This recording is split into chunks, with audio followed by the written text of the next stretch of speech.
The nationally accredited manufacturing technology program at Fort Hays State University is housed in a brand new 58,000 square foot facility for the Department of Applied Technology. The facility includes interactive learning spaces and state-of-the-art technology for the industrial technology program. I have been here at Fort Hays since 2012. I teach manufacturing.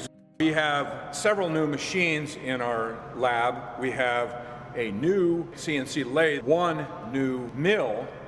Manufacturing technology concentration prepares graduates for a variety of careers in the manufacturing industry, including production designer, fabricator, supervisor, and computer-aided manufacturing technician. Throughout the program, students learn the concepts and skills needed for success in the manufacturing, along with effective business and leadership principles. Coursework in the concentration includes hands-on learning in the areas of material processes, machine tool operations, robotics, fluid systems, computer-aided manufacturing, and maintenance and repair.